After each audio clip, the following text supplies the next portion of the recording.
Hello সবাইকে, welcome back to my channel Ritusmita's dance short. চলে আসলাম ছোট্ট একটা মিনি ব্লগ নিয়ে। আজকে বানাচ্ছি পাটিসাপটা মেয়ের আবদারে। তো প্রথমে নারকেলটাকে কুড়িয়ে নিয়েছি, তারপরে দেখতে পাচ্ছ আমি গুড় দিয়ে নারকেলটাকে ভালো করে মাখিয়ে নিচ্ছি। বাট আমার এটা ফার্স্ট টাইম ট্রাই, তো চলো দেখি কি করে তৈরি করি। আর তারপরে আমি একটু একটু করে চালের গুঁড়ো, তারপরে ময়দা, সুজি এগুলো দিয়ে নিয়েছি, দিয়ে চিনি দিয়েছি।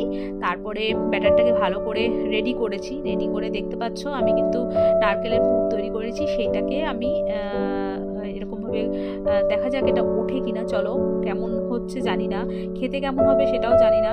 তো ফার্স্ট টাইম ট্রাই করলাম আমি, কতটা কি হয়ে উঠবে বুঝতে পারছি না। তো আমার কিন্তু পাটিসাপটা রেডি হয়ে গেছে। এই যে দেখতে পাচ্ছ পাটিসাপটা তৈরি করেছি। আর চলো দেখি মেয়েকে দেওয়া যাক, মেয়ের এক্সপ্রেশনটা কি হয়, চলো দেখি। তো যাই হোক, মেয়ে আমার পরীক্ষা নিচ্ছে আপাতত, কিন্তু আমি পরীক্ষায় উতরে গেছি, এক্সপ্রেশন দেখেই বুঝতে পারছো।